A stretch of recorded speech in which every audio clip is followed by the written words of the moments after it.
जब सालों की निष्ठा का मुबादला नहीं मिलता है तो मन खिन्न होता है, एक नाराज़गी होती है और कुछ ऐसे ही नाराज़ इन दिनों कांग्रेस नेता संजय निरुपम हैं। वो नॉर्थ वेस्ट सीट से चुनाव लड़ना चाहते थे, लेकिन शिवसेना ने ये सीट अपनी झोली में डाल ली और वहाँ से अपने उम्मीदवार का ऐलान भी कर दिया है। नाराज़गी क्यों है, कितनी है और आगे का कदम क्या होगा, इस पर बात करने के लिए स्वयं संजय निरुपम हमारे साथ हैं। निरुपम साहब, मैंने आपका प्रेस कॉन्फ्रेंस सुना, बड़े तल्ख सुनाई पड़ रहे थे। नाराज़गी की प्रिसाइसली वजह क्या लगती है? ऐसा नहीं है कि एकदम नाराजगी और मतलब जान निकल गई और हम मर जाएंगे, ऐसा कुछ नहीं होता। हम पॉलिटिकल वर्कर हैं और पॉलिटिकल वर्कर दिन रात लोगों के बीच काम करते हैं और उसके बाद उनकी अपेक्षा होती है कि चुनाव के टाइम पे उनको चुनाव लड़ने का मौका मिलना चाहिए। 2019 में मैं यहाँ पर शिवसेना के खिलाफ चुनाव लड़ा था और हार गया था। उसके बाद से रिजल्ट के दूसरे दिन से लगातार 5 वर्षों तक काम करने के बाद अचानक एक ऐसा माहौल बनता है जिसमें शिवसेना कांग्रेस के तमाम आग्रहों के बावजूद जबरदस्ती ये सीट ले लेती है। और यही नहीं, मुंबई की लगभग 5 सीटें ले लेती है 6 में से। तब दिल में एक दर्द होता है कि भाई फिर ये हमारे जैसे कार्यकर्ता जाएंगे कहां।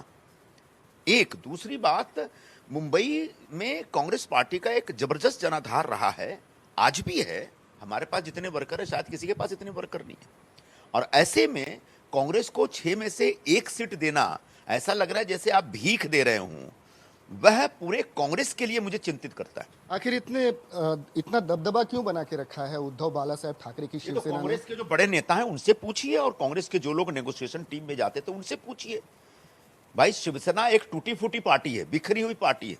शिवसेना जो बची खुची शिवसेना है, जिसके प्रमुख उद्धव ठाकरे हैं, उनके पास सचमुच कितना जनाधार आज है इसका कुछ पता नहीं है। यही तो मेरा सवाल है ना। आप कह रहे हैं कि उनके पास जनाधार नहीं है, लेकिन सीट शेयरिंग में वो अपना प्रभुत्व जमाए हुए हैं। अपनी मनमाफिक सीट पे वो उम्मीदवार का ऐलान करते हैं। सीट शेयरिंग फॉर्मूला अभी फाइनल नहीं हुआ, उन्होंने उम्मीदवार के नाम का ऐलान कर दिया। इतना दबदबा क्यों है? कांग्रेस की चलती क्यों नहीं है इसमें? तो यही तो मैं कह रहा हूं ना कि ये सवाल आप जो कांग्रेस पार्टी के बड़े नेता हैं उनसे पीछे पूछिए और जो लोग नेगोशिएशन में जाते थे उनसे पूछिए कि भाई आपकी क्यों नहीं चली। शिवसेना जिसका जनाधार लगभग बिखर गया है, टूट गया है, खत्म हो गया है, पता नहीं सचमुच कितना उनके पास रहेगा। और ऐसे में उनको इतना अपर हैंड देना और उनको इतना डोमिनेट करने का परमिशन देना, मुझे लगता है कहीं ना कहीं हमारी तरफ से गलती हुई। अरे तो जो जो होते दिख रहा है निरुपम साहब, उससे तो ये लग रहा है कि राहुल गांधी कहीं कमजोर नेता हैं उद्धव बाला साहब ठाकरे के सामने। इसी वजह से नेगोशिएशन में उनकी ना चली, इनकी चल गई। आप इनडायरेक्टली यही बोलना चाहते हैं? मेरे से कुछ भी मत बुलाइए, इसलिए मैंने जो कल मैं बुलवा नहीं रहा हूं, मैं मेरे ऑब्जर्वेशन बुलवाइए। मैं कह रहा हूं कि हमारा जो नेतृत्व है उसने कितना एफर्ट किया मुझे नहीं मालूम है, लेकिन निश्चित तौर पर सीट शेयरिंग में कांग्रेस पार्टी का जितना अपर हैंड होना चाहिए तब वो नहीं दिख रहा है। हम देख रहे हैं लगातार आउटगोइंग चल रहा है कांग्रेस से भी। बड़े बड़े नेता जो हैं वो कांग्रेस छोड़कर जा रहे हैं। अशोक चौहान चले गए, मिलिंद देवड़ा चले गए। मौके आपके पास भी थे, अभी तक क्यों रुके हुए हैं कांग्रेस में? नहीं, मैंने तो कल अनाउंस की है कि मेरे पास, आज मैं अनाउंस कर रहा हूं कि मेरे सारे ऑप्शंस खुले हैं और आने वाले 1 हफ्ते में अगर पार्टी के नेतृत्व की तरफ से कोई एक निर्णय लिया जाता है और जिससे मुझे लगता है कि एक सही ऑप्शन है तब सोचा जाएगा, नहीं तो 1 हफ्ते के बाद हम अपने सारे विकल्पों की तलाश में लग जाएंगे। क्योंकि मेरी जानकारी ये भी है कि आपकी मुलाकात अशोक चौहान जी से हुई है और उन्होंने बहुत सोच समझ के फैसला लिया था कि अब उनको कुछ चीज़ें खटक रही थी कांग्रेस में, इस वजह से वो बीजेपी में चले गए और उन्हें उनके स्टेचर का सम्मान भी दिया गया, उन्हें राज्यसभा में भेजा गया। आप क्यों नहीं उस डगर पे चल रहे हैं? क्योंकि आपकी मुलाकात तो हुई है और निश्चित इसी लाइन पे बात हुई होगी। आपसे गुजारिश है कि आप मेरा इंटरव्यू ही लीजिए, आप हमको पॉलिटिकल एडवाइस मत दीजिए। मुझे क्या करना ये मैं तय करूंगा। मैं बिल्कुल सलाह नहीं दे रहा हूं निरुपम साहब। थोड़ी मुझे एडवाइस देंगे कि क्या करना चाहिए, कहां जाना चाहिए। ये इस तरह की सलाह मैं आपसे अपेक्षा नहीं करता। और नहीं, मैं सलाह नहीं दे रहा हूं निरुपम साहब, मैं सलाह नहीं दे रहा हूं। अशोक चौहान जी मेरे पुराने मित्र हैं और कांग्रेस के जमाने के मित्र रहे हैं और हम लोग मिलते रहे हैं। और जब वो पार्टी उन्होंने छोड़ दी और दूसरी पार्टी में चले गए तब भी एक बार हमारी बात हुई थी और ये तय हुआ था कि हमको मिलना चाहिए चाय वाय पे। तो हम उस दिन मैं टाउन गया था इसलिए मैं चला गया उनसे मिलने। मिल के आया तो ऐसा हुआ कि अशोक चौहान से मिल लिए मतलब बीजेपी में ही चले गए। ऐसा तो होता नहीं है ना।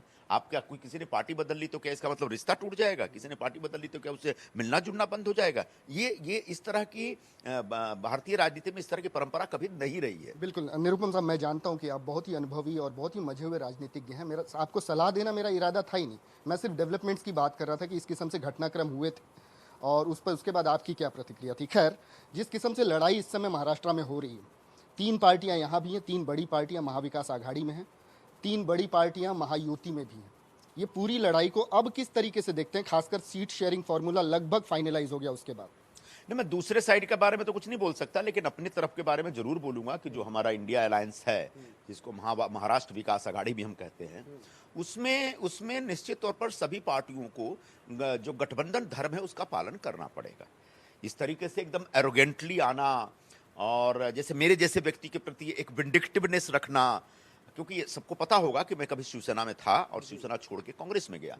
तो आज जो उद्धव ठाकरे और उनके आसपास जो एक चालबाज टाइप के लोग हैं, वो कहीं ना कहीं एक विंडिक्टिवनेस के तहत काम कर रहे हैं, एक आउट ऑफ वेंजेंस काम कर रहे हैं, बदला लेने की भूमिका लेके बैठे हैं। तो ऐसे में कांग्रेस के नेतृत्व को इस बात का ख्याल रखना पड़ेगा कि ऐसे लोग जो शिवसेना छोड़ के कांग्रेस में आज हैं, उनके ऊपर कोई अन्याय न हो, उनको एक संरक्षण देने की भूमिका नेतृत्व की तरफ से होनी चाहिए। लेकिन यही अन्याय होता दिख रहा है, खासकर जिस सीट से आप लड़ना चाह रहे थे उस सीट से आपको मौका ही नहीं दिया, कांग्रेस को दिया ही नहीं गया। देखेंगे आगे क्या करना, देखेंगे, आप इतना चिंतित मत होइए।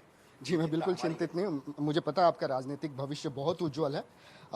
शुक्रिया हमसे बात करने के लिए। तो संजय निरुपम, जिन्होंने ये कहा है कि वो दुखी तो ज़रूर हैं, लेकिन आने वाले 7 दिनों में वो सोच समझ के कोई बड़ा निर्णय लेंगे और अपने राजनीतिक भविष्य को क्या होगा, किस डगर पर बढ़ेगा, वो उससे रूबरू करवाएंगे जनता को, उनके समर्थकों को, उनके कार्यकर्ताओं को।